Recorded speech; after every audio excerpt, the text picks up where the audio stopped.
우리가 뉴진스 사태가 불거지기 전으로 돌아가서 그때 상태에서 쭉 바통을 이어받아서 뉴진스가 커왔다면 올해 이제 하이브 실적에서 차지하는 비중은 10% 정도예요. 안녕하십니까. 현대차증권에서 인터넷 게임 엔터 업종을 담당하고 있는 김현용 연구원입니다.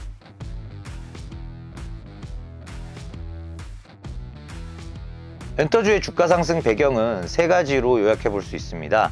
첫 번째가 이제 서구권 모객 급증, 두 번째가 한한령 해제 기대감, 그리고 세 번째가 이제 현지화 전략의 효과라고 보면 되겠는데요. 서구권 모객은 실제로 올해 전년 대비 2.5배 급증하면서 2분기와 3분기에 걸쳐서 특히 엔터사사의 영업이익 증가를 견인하는 모습입니다. 2019년부터 2029년까지의 서구권에서의 빅사이클을 예상하고 있기 때문에 이 서구권 모객 증가는 2029년까지도 지속될 수 있는 이슈라고 보고 있습니다. 두 번째 이유는 이제 한한령 해제 기대감인데요. 이 부분은 사실 예상보다는 대응의 영역이라고 말씀을 드리고 있습니다. 따라서 10월 말 에이펙 정상회담을 전후해서 한한령 해제 기대감이 있는 것은 분명하고, 이게 됐을 때는 모객 기준으로 약 10%의 업사이드를 예상해 볼 수 있겠지만, 한한령이 해제됐을 때는 지속 가능하지만 그렇지 않을 때는 쉽게 사그라드는 모멘텀이다 라고 말씀을 드리겠고요. 마지막으로 현지화 전략 관련해서는 일본에서 현지화가 성공한 이래로 작년도 하이브의 캣사이 같은 미국에서조차 이제는 성공 사례들이 나오고 있고, 이런 부분들이 본격적으로 수익화, 이익에 기여하는 상황이 올해 하반기, 내년부터 본격화될 것으로 보고 있습니다.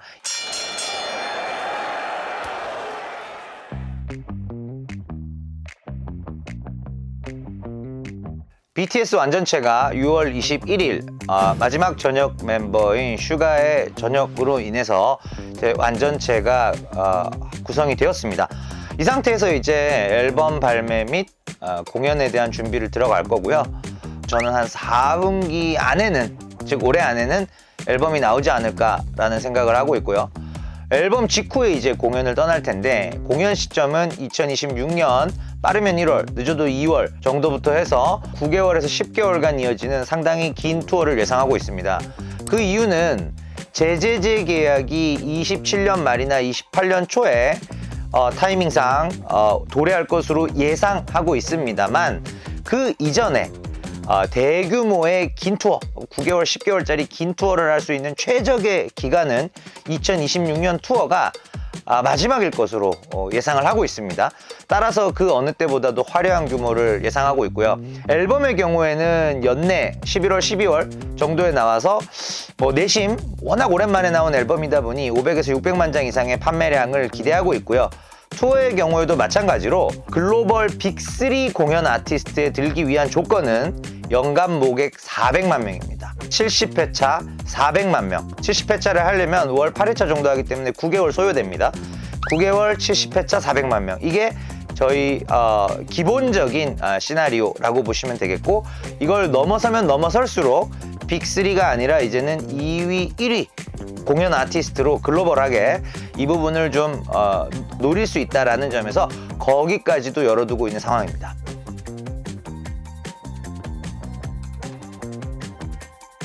위버스 플랫폼은 하이브 기업 가치의 재고에 상당히 큰 영향을 주고 있습니다.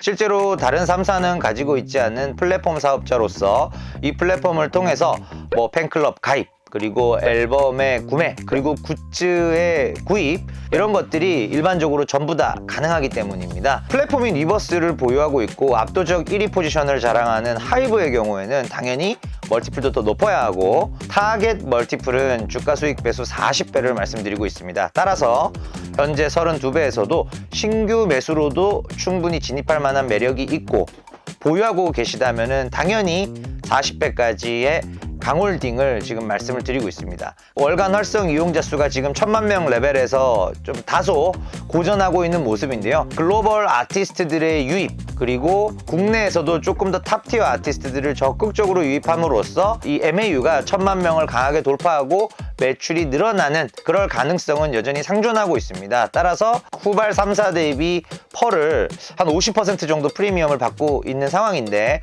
이 50% 프리미엄 중에서 뭐 정확히 계량하기는 어렵겠지만 1등 주인 부분이 한 20%, 위버스를 가지고 있다는 부분이 30% 정도의 프리미엄을 형성하고 있다고 판단하고 있습니다.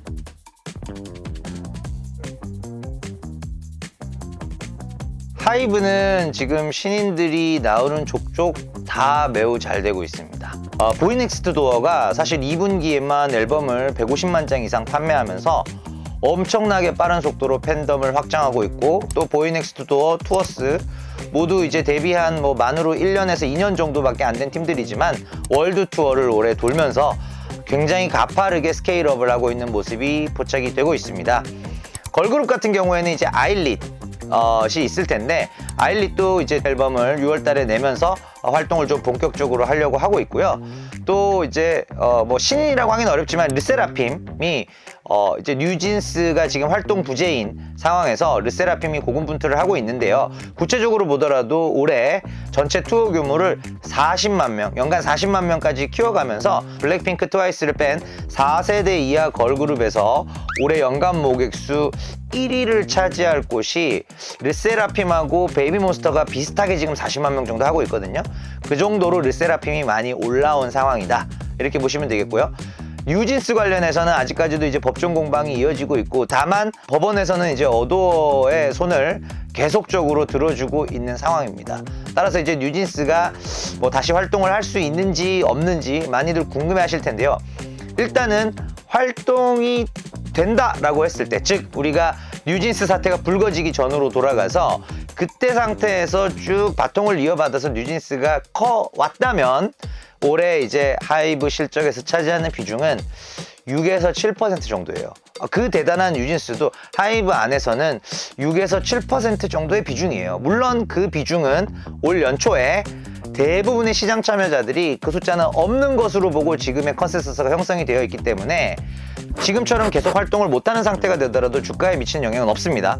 만에 하나 돌아온다라고 했을 때는 한 6에서 7% 정도의 플러스 효과가 발생한다라고 보시면 되겠습니다.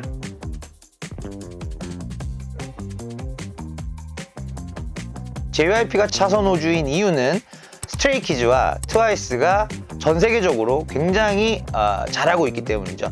구체적으로 숫자를 말씀드려보면 스트레이키즈의 올해 월드 스타디움 투어의 규모가 이미 확정된 부분만 170만 명 모객입니다. 연간 170만 명을 단 40회차도 안 되는 공연으로 소화할 수 있는 아티스트는 현 시점 기준으로는 방탄소년단, 블랙핑크, 스트레이키즈 이 세 팀이 전부입니다.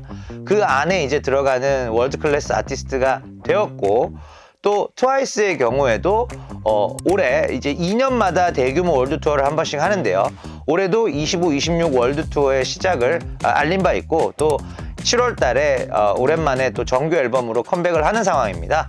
그래서 스트레이키즈와 트와이스의 실적 기여도가 굉장히 크고, 특히 2분기와 3분기의 영업이익의 전년 동기 대비 성장률이 가파르게 올라오기 때문에 차선호주로 말씀을 드리고 있습니다.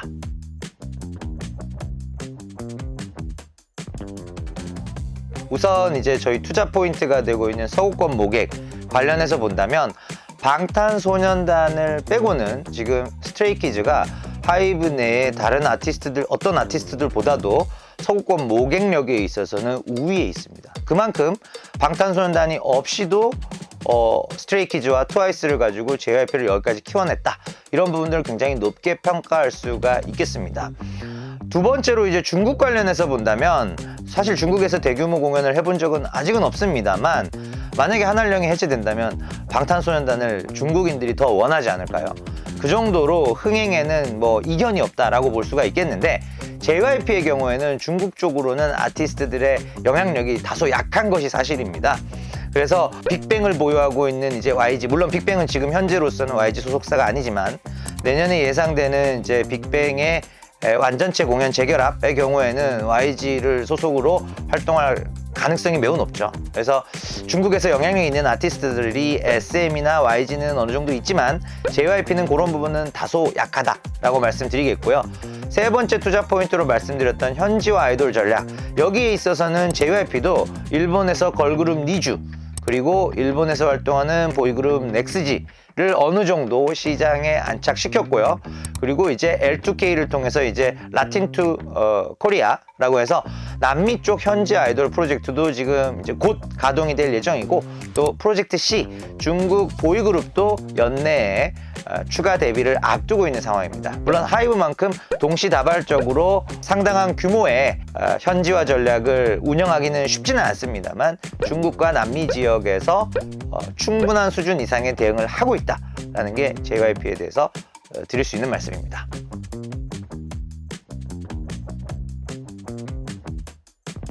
엠믹스나 있지 같은 경우에 워낙 왕성하게 활동을 하고 있습니다만 스트레이키즈랑 트와이스가 훨씬 더 크다 보니 실적이나 특히 매출이나 영업이익에 차지하는 기여도는 크지 않습니다. 매우 작다라고 보시면 되겠고요.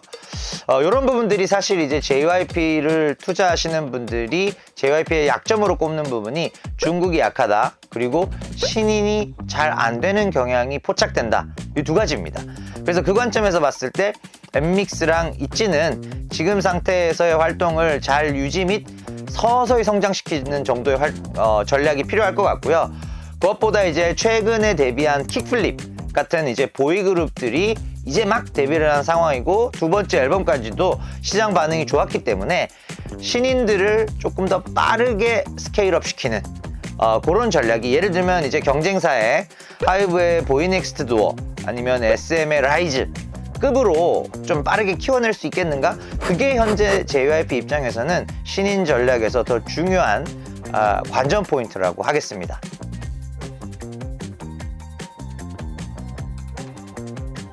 예, 엔터 업종은 이제 휴먼 리스크도 있고 변동성이 크기 때문에 투자하기가 쉽지 않은 산업이지만, 그럼에도 불구하고 매 연도를 뜯어봤을 때는 작년처럼 이렇게 감소하는 시기도 있겠지만 큰 틀에서 10년간 엔터 4사의 영업이익은 성장한다라고 보고 있습니다. 엔터 4사의 합산 영업이익을 봤을 때 2023년도 6,800억에서 작년도 3,000억대로 확 떨어졌지만 올해 바로 6,200억을 회복하는 상황이고, 내년도에는 하이브의 영향이 물론 크지만 합산 기준으로도 8,500억 이상의 영업이익이 예상이 되고 있습니다. 거의 1조가 보이는 것이죠. 그럼 1조 원을 뚫을 것이냐? 당연히 저는 뚫고 올라간다라고 전망을 하고 있고, 단기적인 부침은 예를 들면 이제 한알령에 대한 실망감이 될 수도 있고요.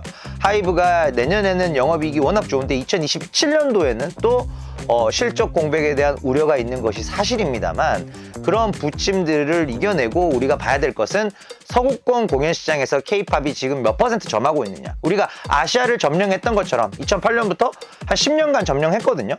그랬던 것처럼 서구권을 2019년부터 10년간 점령해 나갈 것이라고 보고 있습니다.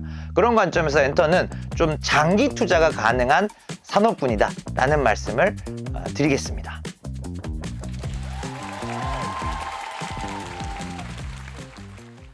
현대차증권 내일의 차이.